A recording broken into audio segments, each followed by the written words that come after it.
नमस्कार शेतकरी मित्रांनो. आज महाराष्ट्रातील शेतकऱ्यांसाठी एक अतिशय महत्त्वाची आणि चर्चेची बातमी समोर आली.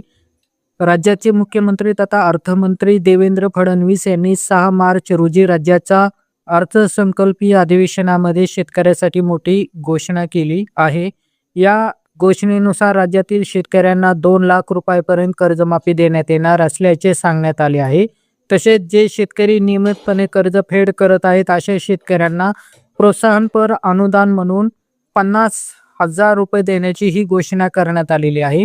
या घोषणेनंतर राज्यातील शेतकऱ्यांमध्ये मोठ्या प्रमाणावर चर्चा सुरू झाली आहे. काही शेतकरी या निर्णयाचे स्वागत करत आहेत, तर काही शेतकरी संघटना आणि शेतकरी नेते या निर्णयाबद्दल काही प्रश्न उपस्थित करत आहेत. त्यामुळे आजच्या या व्हिडिओमध्ये आपण या कर्जमाफीच्या घोषणेचा सविस्तर आढावा घेणार आहोत. ही कर्जमाफी नेमकी कोणाला मिळणार आहे? कोणते शेतकरी यामधून वंचित राहू शकतात? सरकारने नेमके काय सांगितले आहे आणि शेतकरी संघटनेची भूमिका काय आहे याबद्दल आपण सविस्तर माहिती घेणार आहोत.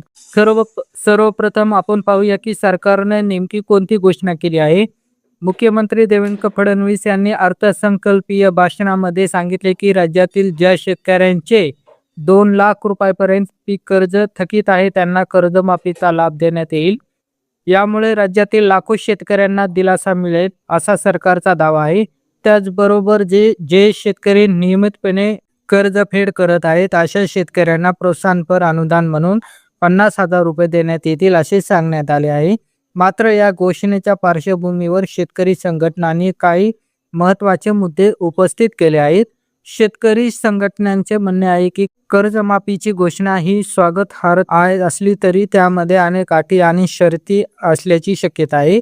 त्यामुळे प्रत्यक्षात किती शेतकऱ्यांना कर्जमाफीचा लाभ मिळणार आहे हा प्रश्न महत्त्वाचा ठरतो. काही शेतकरी नेत्यांनी असंही सांगितले आहे की सरकारने यापूर्वी निवडणुकीच्या प्रचारादरम्यान शेतकऱ्यांच्या सातबारा पूर्णपणे कोरा करण्याचे आश्वासन दिले होते. म्हणजेच शेतकऱ्यांचे संपूर्ण कर्ज माफ करण्याबद्दल बोलले गेले होते. मात्र आता ज्या प्रकारे 2 लाख रुपयांपर्यंत कर्जमाफीची घोषणा करण्यात आली आहे त्यावरून पूर्ण कर्जमाफीचा प्रश्न अजूनही कायम असल्याचे दिसून येते. दुसरा महत्त्वाचा मुद्दा म्हणजे 2 लाख रुपयाची मर्यादा. अनेक शेतकरी असे आहेत ज्यांचे कर्ज 2 लाख रुपयापेक्षा जास्त आहे. विशेषतः फळबाग शेतकरी, द्राक्ष उत्पादक, संत्रा उत्पादक, केळी उत्पादक किंवा इतर बागायती पिके घेणारे शेतकरी यांचे कर्ज साधारणपणे 2 लाख रुपयापेक्षा जास्त असते. कारण अशा पिकासाठी मोठ्या प्रमाणात गुंतवणूक करावी लागते. त्यामुळे अशा शेतकऱ्यांना या कर्जमाफीचा पूर्ण लाभ मिळेल का हा प्रश्न उपस्थित केला जात आहे. तिसरा महत्त्वाचा मुद्दा म्हणजे नियमित कर्जफेड करणारे शेतकरी. अनेक शेतकरी असे आहेत जे वेळेवर कर्जफेड करतात. पुढील हंगामासाठी कर्ज मिळावे यासाठी ते अनेकदा कर्ज फेडण्यासाठी इतर ठिकाणाहून पैसे उभे करतात. काही वेळा घरातील दागिने विकून किंवा नातेवाईकांकडून पैसे घेऊन ते कर्ज फेडतात. मात्र अशा शेतकऱ्यांना अनेकदा कर्जमाफीच्या योजनेमधून वंचित राहावे लागते. त्यामुळे यावेळी जाहीर केलेले 50,000 रुपयांचे प्रोत्साहन अनुदान प्रत्यक्षात सर्व नियमित कर्जदार शेतकऱ्यांना मिळेल का हा देखील महत्त्वाचा प्रश्न आहे. याशिवाय सरकारने कर्जमाफीसाठी काही कालमर्यादा देखील निश्चित केलेल्या आहेत. उपलब्ध माहितीनुसार सप्टेंबर 2025 पर्यंत थकीत असलेल्या कर्जाचा विचार या कर्जमाफीसाठी केला जाणार आहे. यामुळे सप्टेंबर 2025 नंतर थकीत होणारे कर्ज या योजनेतून वगळले जाऊ शकते. त्यामुळे काही शेतकरी संघटनांनी असा आरोप केला आहे की यामुळे अतिवृष्टीमुळे किंवा नैसर्गिक आपत्तीमुळे नुकसानीत गेलेले काही शेतकरी या योजनेपासून वंचित राहू शकतात. विशेषतः गेल्या काही वर्षांमध्ये राज्यातील अनेक भागामध्ये अतिवृष्टी, गारपीट आणि अवकाळी पावसामुळे मोठ्या प्रमाणावर शेतीचे नुकसान झाले. तर अनेक शेतकऱ्यांची पिके पूर्णपणे नष्ट झाली आहेत. काही ठिकाणी तर शेतकऱ्यांचे गोटे, जनावरे आणि शेतीचे साधन सामग्री देखील वाहून गेली आहे. अशा परिस्थितीत अनेक शेतकरी आर्थिक अडचणीत सापडले आहेत आणि त्यांचे कर्ज वाढत गेले आहे.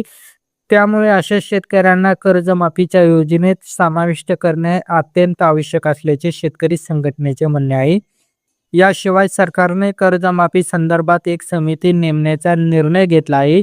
ही समिती पात्र शेतकऱ्यांची छाननी करून कर्जमाफीसाठीचे निकष निश्चित करणार आहे. मात्र काही शेतकरी नेत्यांचे म्हणणे आहे की या समितीच्या माध्यमातून अनेक अटी आणि शर्ती लावल्या जाऊ शकतात. उदाहरणार्थ, घरातील कोणीतरी सरकारी नोकरीत असल्यास, जमिनीचे क्षेत्रफळ जास्त असल्यास किंवा इतर काही आर्थिक निकष पूर्ण न झाल्यास शेतकऱ्यांना कर्जमाफीपासून वगळले जाऊ शकते. त्यामुळे प्रत्यक्षात किती शेतकरी या योजनेचा लाभ घेऊ शकतील हे या समितीच्या अहवालावर अवलंबून असेल. काही शेतकरी संघटनेचा अंदाज आहे की जर कोणत्याही अटी शर्ती नसत्या तर कर्जमाफीची एकूण रक्कम साधारण 35 ते 36 हजार कोटी रुपयांपर्यंत जाऊ शकली असती. मात्र विविध निकष लावल्यास ही रक्कम कदाचित 12 ते 15 हजार कोटी रुपयांपर्यंत मर्यादित राहू शकते. मित्रांनो, यात पार्श्वभूमीवर काही शेतकरी नेत्यांनी 2 लाख रुपयापेक्षा जास्त कर्ज असलेल्या शेतकऱ्यासाठी एक पर्यायी उपाय सुचवला आहे. त्यानुसार सरकारने 2 लाख रुपयापर्यंतचे कर्ज पूर्णपणे माफ करावे आणि त्यापेक्षा जास्त असलेल्या कर्जासाठी वन टाइम सेटलमेंट योजना लागू करावी. म्हणजे अतिरिक्त कर्जावरचे व्याज माफ करून केवळ मूळ रक्कम हप्त्यामध्ये भरण्याची सुविधा शेतकऱ्यांना द्यावी. यामुळे 2 लाखापेक्षा जास्त कर्ज असलेल्या शेतकऱ्यांनाही काही प्रमाणात दिलासा मिळू शकतो. आता एक महत्त्वाचा प्रश्न असा आहे की कर्जमाफी हा कायमस्वरूपी उपाय आहे का? अनेक तज्ज्ञांचे असे मत आहे की कर्जमाफी ही तात्पुरती मदत असते.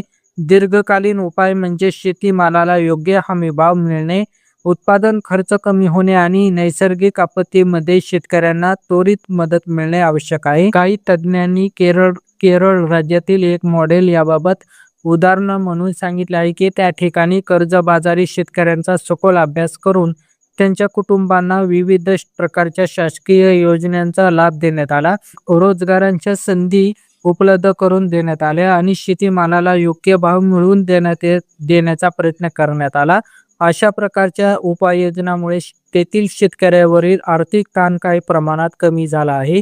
महाराष्ट्रामध्ये देखील अशा प्रकारच्या दीर्घकालीन उपाययोजना राबविण्याची गरज असल्याचे अनेक शेतकरी नेते आणि तज्ज्ञांचे मत आहे. केवळ कर्जमाफी जाहीर करून समस्या संपणार नाहीत. शेतीचे उत्पन्न वाढवणे, बाजारपेठेची व्यवस्था सुधारणे आणि पीक विमा योजना प्रभावीपणे राबवणे आवश्यक आहे. मित्रांनो, या कर्जमाफीच्या घोषणेमुळे काही शेतकऱ्यांना निश्चित दिलासा मिळू शकतो. मात्र या योजनेचे अंतिम स्वरूप काय असेल, कोणत्या अटी असतील आणि प्रत्यक्षात किती शेतकरी या योजनेचा लाभ घेऊ शकतील हे येणाऱ्या काळात स्पष्ट होईल. त्यामुळे शेतकरी मित्रांनो, अधिकृत नियमावली आणि सरकारकडून येणाऱ्या पुढील घोषणेकडे लक्ष ठेवणे अत्यंत आवश्यक आहे.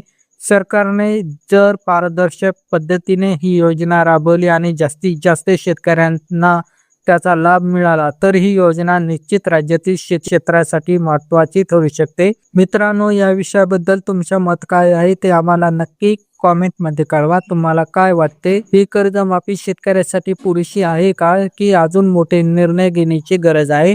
अशा प्रकारच्या शेतीविषयक ताज्या बातम्या, सरकारी योजना आणि कृषी मार्गदर्शन मिळवण्यासाठी आपल्या संदीप कृषी सेवा केंद्र या YouTube चॅनलला नक्की सबस्क्राईब करा. धन्यवाद. जय जवान जय किसान.